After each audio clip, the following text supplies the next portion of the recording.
Hello, here we go. It's the Keifer Podcast.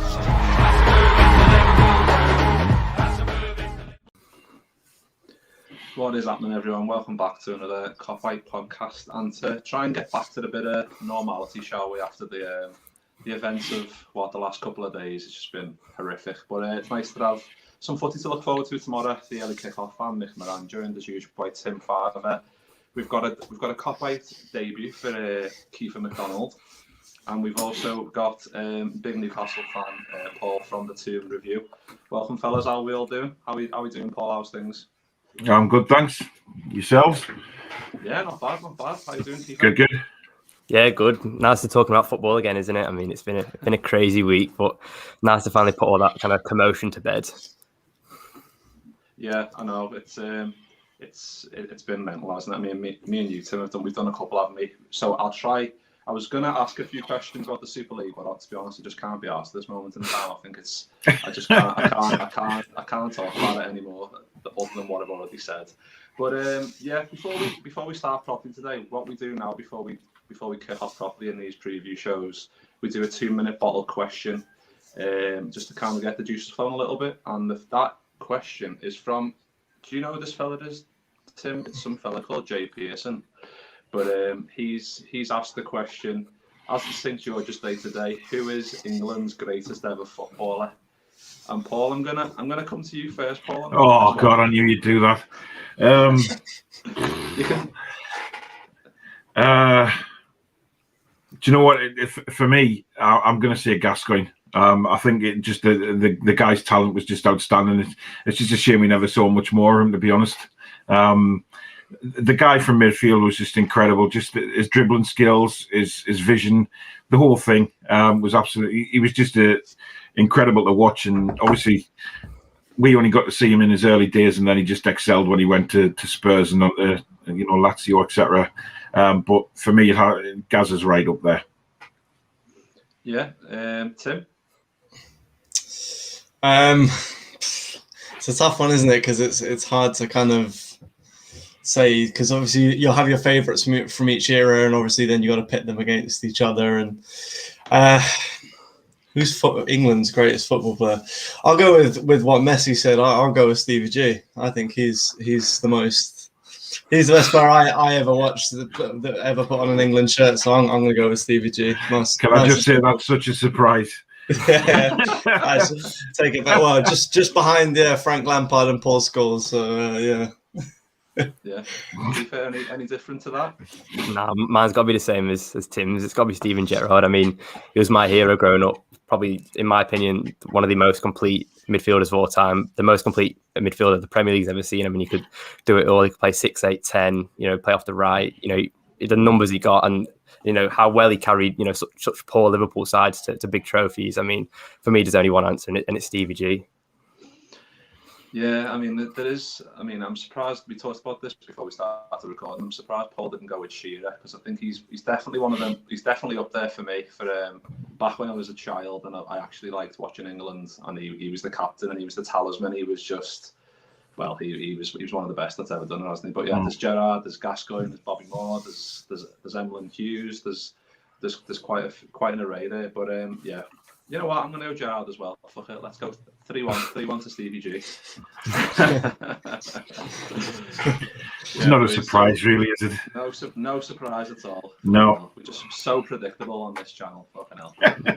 But boys, let's dive into actual footy after, like I said, the Super League debacle that's happened and all that shit that's been flying about that. And I know me and you, Tim, have done quite a lot on that recently, but it's kind of nice to put that on the periphery. Look forward to tomorrow, early kickoff.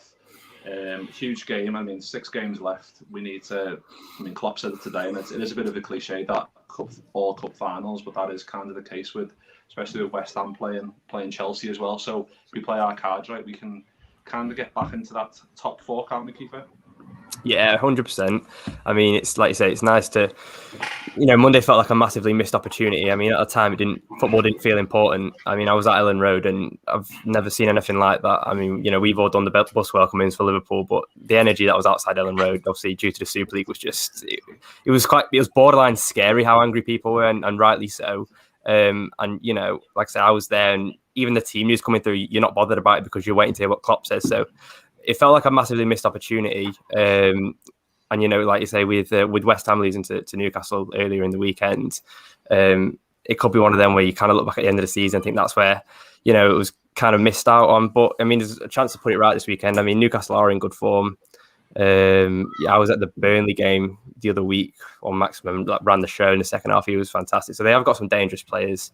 I'm just glad that kind of, like you say, the Super League stuff's been put kind of to bed in a sense, because, the whole talk of like the flags coming down on the Kop, I thought that could have, really had a negative impact on the lads. It clearly did on Monday. We saw Chelsea Brighton, 24 hours later. that clearly had an impact on the Chelsea players, that kind of commotion before kickoff. So obviously, the Spy and Kop lads have just tweeted that the flags are, gone back up. So, like I say, with that all going to bed, it's Liverpool now look forward 6 finals, and you just got to, I think if you win 5 of those, you're probably going to get Champions League football, and that's ultimately the least Liverpool have to get out of this season. Yeah, and Tim, I mean, this season's been one I can only describe as a shit show in terms of Liverpool after winning the Premier League last year. It's not been, obviously, injuries have severely hampered us, and we could say that till the cows come home. We've been saying it pretty much every week when we've had a bad result. But it really is. I mean, we need to start tomorrow. I mean, I don't really like early kickoffs, and I don't really like playing at Anfield at the minute. So, as much negativity that can be in a game is in this one for me, because I am dreading it a little bit. But how are you feeling about this one tomorrow? Well, I certainly feel better than I did going into Leeds, to be honest, because as Keifer just kind of highlighted there, it wasn't really. I don't think anyone really cared, to be honest. I think everyone was a bit, distracted and away from the on the pitch kind of stuff, and obviously with all the off the field distractions. So it is kind of nice to kind of be feeling something heading into this game and actually be excited for the on the pitch stuff, which is great. And I mean, listen, Newcastle. I mean, they've shown that they've got talent at times. I think they've just struggled with consistency, and I think it's a similar story for us at home over the last few months. So it's going to be an interesting kind of clash. And Liverpool have been in poor form in the Premier League over the last few games, but at the same time, as a Liverpool fan, I don't have massive confidence going into this game either. So I mean, listen, Newcastle did us a favour last weekend. Hopefully they can do us a favour this weekend. Yeah, I hope so. And Paul, I'll come to you, because before we get into the Klopp press conference today, which quite a lot was said in that, Steve Bruce said in his press conference today. But obviously, I'll talk about your form first. Actually, let's chat about your form. Obviously, you're 15th in the league at the moment, 35 points from 32 games. Last 5 games, you've won 2, drawn 2, and lost 1. So not that bad, really, in terms of how the season's gone for you. What have you made of your season as a whole so far? Dross. From the word, I mean, to be honest, when we played West Ham on the opening day, and then we kind of, we won 2-0 down there, and everything looked rosy. Wilson and Hendrick scoring 2 new signings. It couldn't have gone better, really. And then we've gone opposite ways. West Ham have shot up the league, and we've just gone right down. And to be honest, it's been dross. Honestly, even the games that we've won lately, my God, I mean, West Ham last week, we were so good in the first half, and then the second half, it was awful. I don't know what was said at half time, but that's been our season. We cannot play 90 minutes of football, and I think it's a long time since we've actually done that, and that's been our downfall. Terrible substitutions from our manager, who doesn't seem to have a plan B. If we're getting beat, he just sticks Andy Carroll on for a minute or 30 seconds, whatever it may be. Punt the ball long to him, and that's it.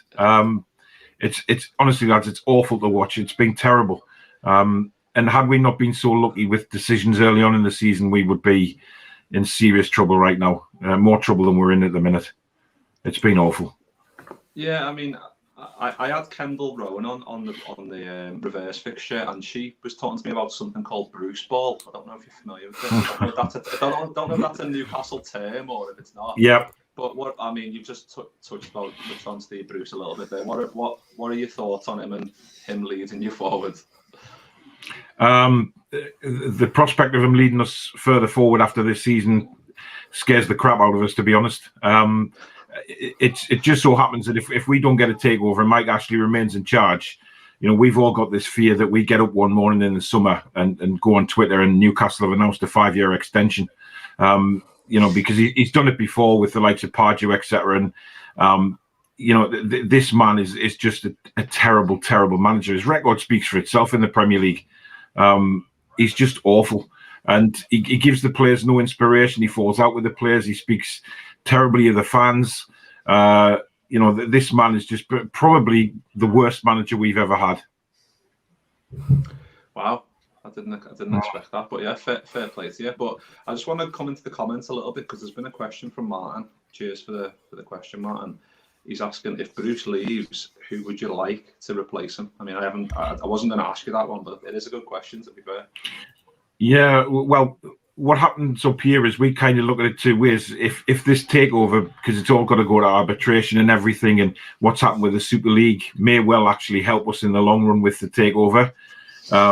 If the takeover happens, we can sort of shop at Harrods for a manager, but at the minute we're looking at sort of pound stretcher. So it's just a reality we're in at the minute. We have to accept that as Newcastle fans, unfortunately. But I mean, Eddie Howe's been mentioned a few times. I think he would probably give us a bit more attacking football.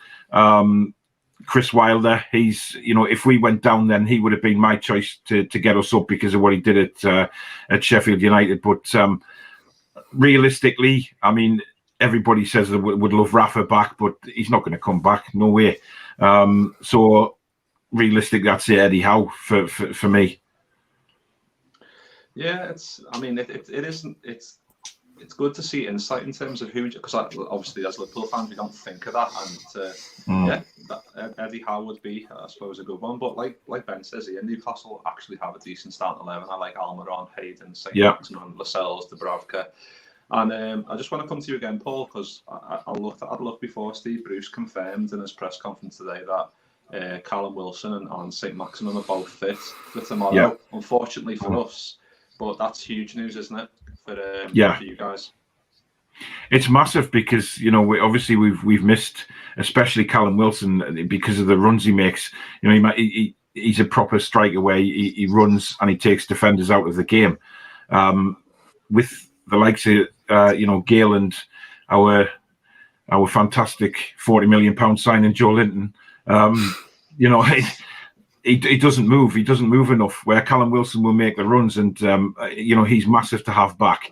Because if we didn't have his goals this season, again we would be stuck probably around Sheffield United mark.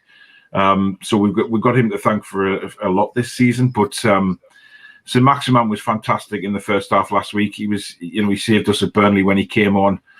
We just want to see him, that consistency going forward. Because he gets injured so easily. We think he's made out of glass half the time he gets tackled, and he's limping off. But hopefully, this is a run of games he can fit in before the end of the season, and then we'll see what happens after that. But he can cause you guys problems without a shadow of a doubt. He can, but it's where the support comes from. That's the problem he's having. Yeah, I mean. Tim, we obviously whenever we come up against pace this season, we do. I mean, I'm really filled with trepidation whenever I see someone line up with absolute pace to burn. And St. Maximin and Callum Wilson have both got that in absolute bags. And obviously we're going to come on to it, but Nat Phillips is going to be out, so it looks like Fabinho and Kabak going to be there. So that's going to be the key, isn't it, to try and stifle those two, as hard as that's going to be.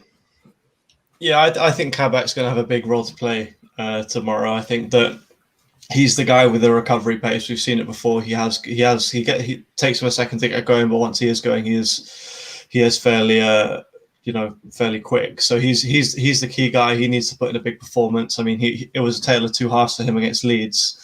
He looked really, really good in that first half, completely dominant.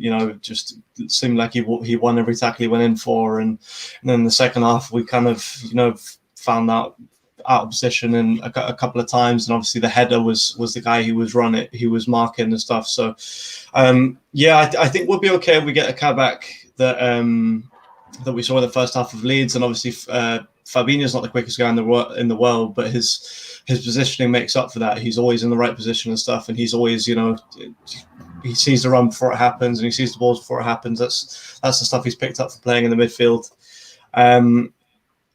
But yeah, it is a worry every time you come up against pace, because with the way Liverpool play, they tend to send their fullbacks forward for the majority of the game. They like to keep a team in their half, and obviously that leaves you vulnerable to the break. And listen, Joe Gomez and Van Dijk are absolutely rapid, so not having them back there and trying to play the same style of football is dangerous against a team like Newcastle.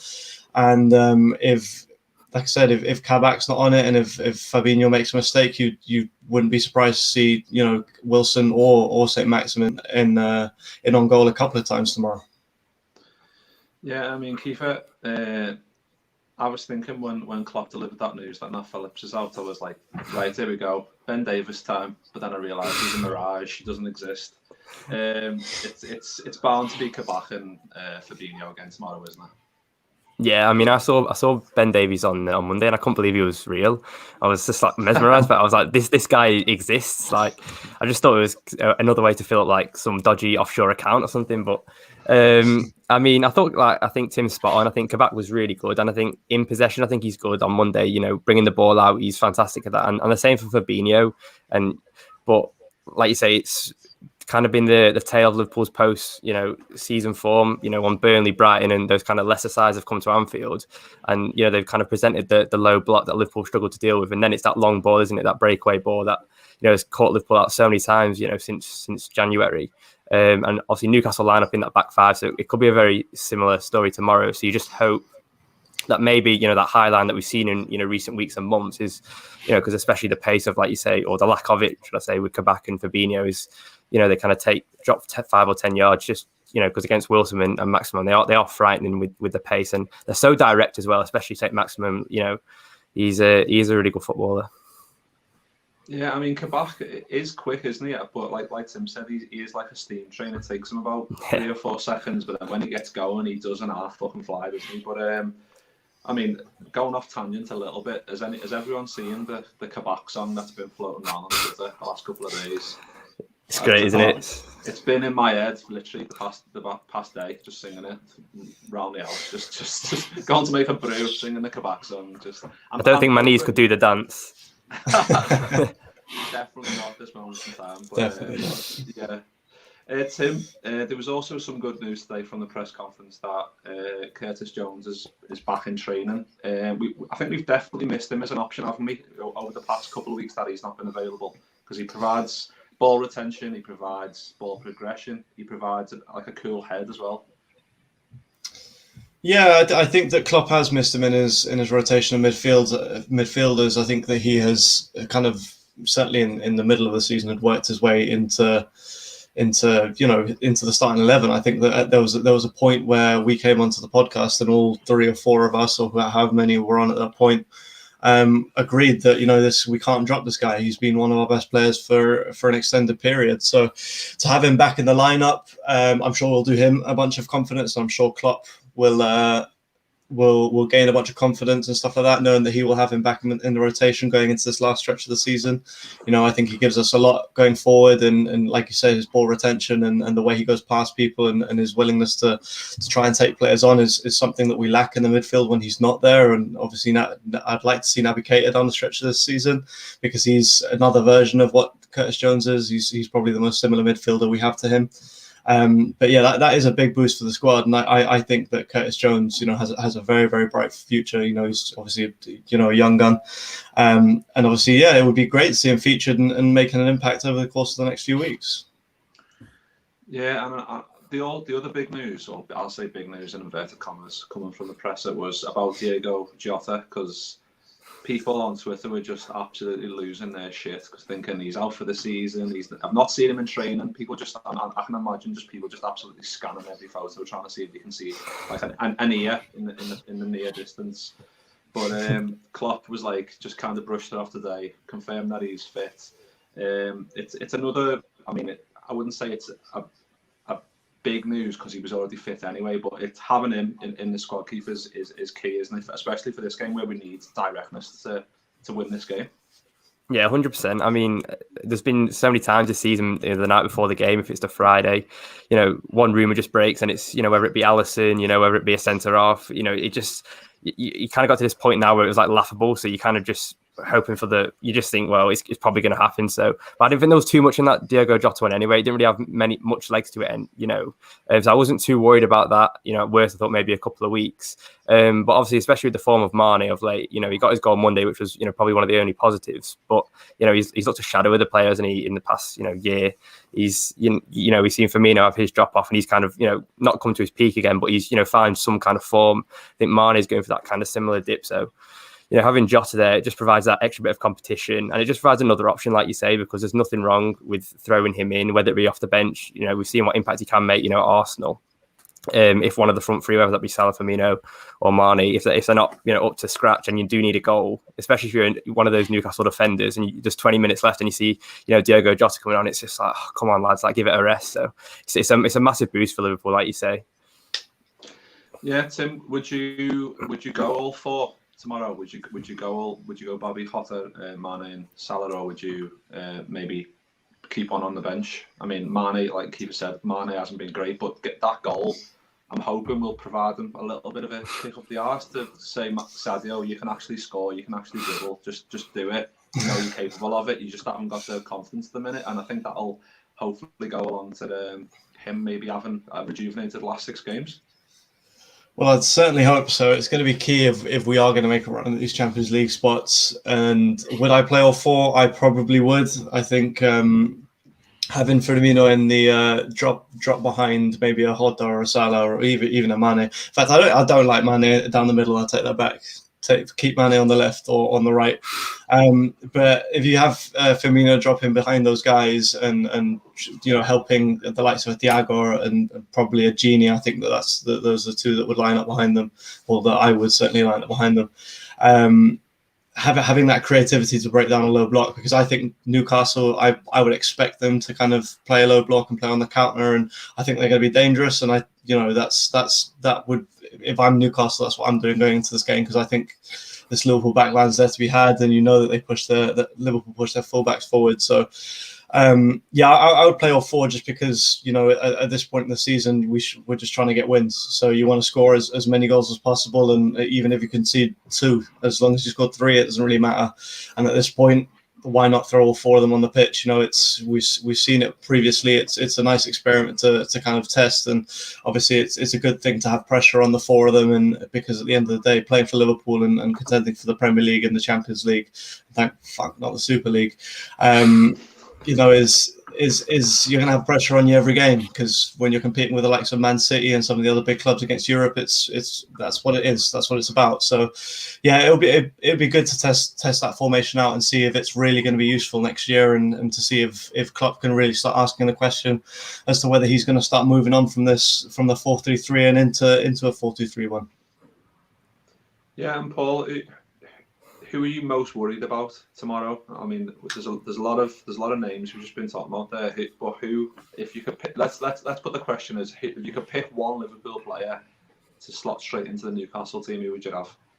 Oh, Salah every time, undoubtedly. I think he's the biggest danger for us. I mean, he always is when he plays Newcastle anyway. I was led to believe, I was doing the podcast this morning, I was led to believe that Jota was injured, so that's just filled me with so much joy, knowing he's fit.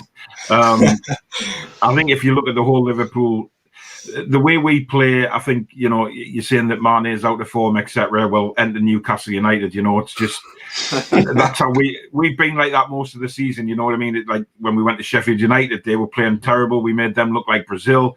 And if players are out of form, they're just so much looking forward to seeing when they play Newcastle. And that's how we see our team at the minute. One of these teams that, others look forward to playing, and it shouldn't be like that. It's, but for me, Salah every time would get in the, any Liverpool player would get in the Newcastle side at the minute. But, Salah for me would do more day.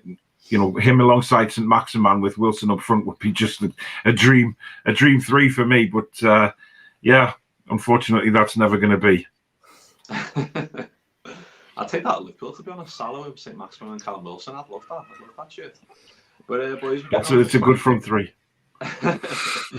Yeah, we're getting on for 24 minutes, so we'll move on slightly to our best memories of this fixture. Of course, there's quite a few with the iconic ones back in 96, 97, the 4-3s, But what other ones can you think of? I'll come to you first, Paul, on this one.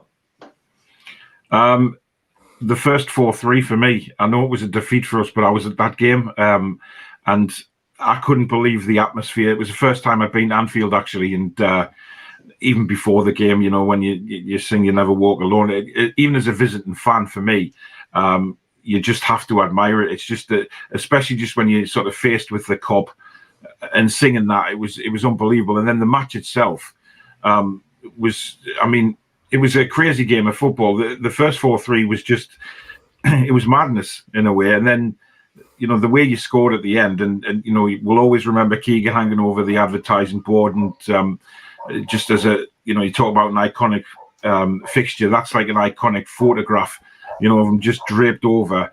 And then I think it happened the season, was it the season after it happened again, or 2 seasons after, whenever it was. And it's just the 4-3, the first one, it'll just always stand out in my memory. I mean, we've had some beatings off you over the years, without a shadow of a doubt. It's hard to really, you know, we did win a couple, but the 4-3 for me will always stand out, despite us being beaten. It was just an incredible game of football. Yeah, I think I vaguely remember, speaking of obviously Newcastle beating us, a game when didn't Gini Wijnaldum get 2, or was it a hat-trick? I can't remember when it was exactly. 2, yeah. Yeah, he got 2, yeah. That was a dark day. I remember just being absolutely just like fucking depressed that day. But yeah, Keifer, we'll come to you next on this one. Best memory of this fixture?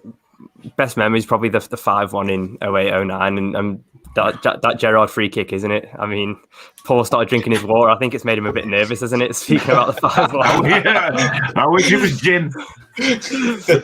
God almighty. But then the other one that stands out is the first one back after when Suarez got his biting ban. I think it was 6-0, wasn't it? In 2013, I think Henderson and Sturridge got a couple that day. But in terms of like my lifetime, there hasn't been as many classics. You know, obviously there's been like, you know, one-sided scorelines. But it hasn't been like, you know, the 4-3s that, you know, you saw in the 90s. So I'm hoping that tomorrow can kind of, you know, follow the same pattern. Maybe it's a one-sided 5-0. I'd happily take. Thanks. Not asking Tim. I don't necessarily have a fixture or a game that stands out, because like Keifer said, I've not really lived to see any of the classic games between Newcastle and Liverpool. So I mean, the one moment I'll always remember is that Luis Suarez goal, the one that he takes down on his shoulder. And I just remember seeing it. I just remember watching that and saying, I've never seen anything like this guy. This is some next level shit. This is to take down a 50-yard ball on his shoulder, running full pace, control it, go around the keeper, score, and then give him the finger guns is just, you know. It was next level defending as well, to be fair. Well, yeah. Call it cheating all over the place. Yeah, well, I mean, to be fair, there's if a guy's going to control a ball like that from that far away, you know, you're not going to have much to do with it anyway. And I just remember that season in particular, thinking Luis Suarez might be the best player, one of the best players I've ever seen. So, yeah, that's the one moment from this fixture that stood out over the last kind of decade or so, even. So yeah, that's what I would go with. Yeah, Dan's just popped in with a comment. 4-0 around Christmas 18-19. Everyone's singing Rafa's name as we went top of the league.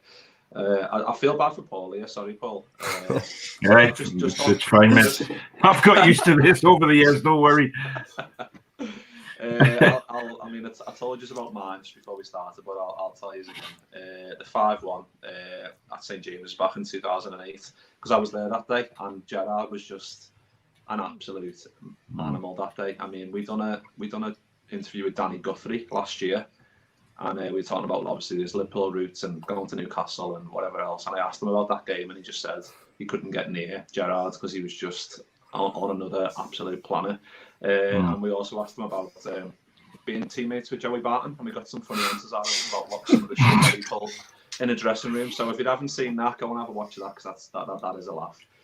Boys, yeah, we'll leave it there for today. But before we go, let's get some score predictions. I'll come to you first, Paul. Oh, well, I've stupidly enough, I've been saying 2-2 all week, and I still don't know why. And today I was a bit more confident this afternoon when I heard Jota was injured, but now that's changed again. It depends how we turn up, to be honest. I mean, if we go and, actually play for 90 minutes, maybe we stand a chance of getting something out of the game and maybe take advantage of your poor form, really. You haven't been hitting the heights lately, but that could all change when you face Newcastle. So I'll say 3-1 Liverpool. If I'm letting me head rule me heart, I'll say 3-1 Liverpool.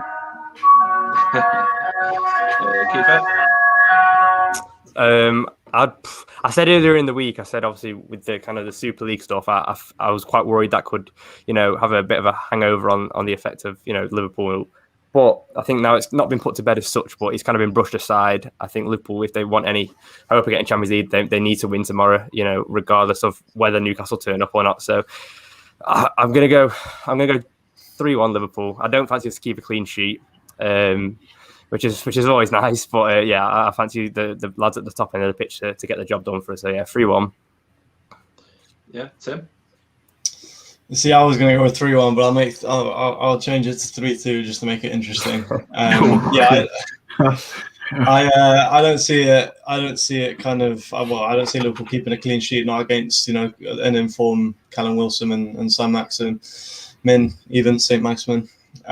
But.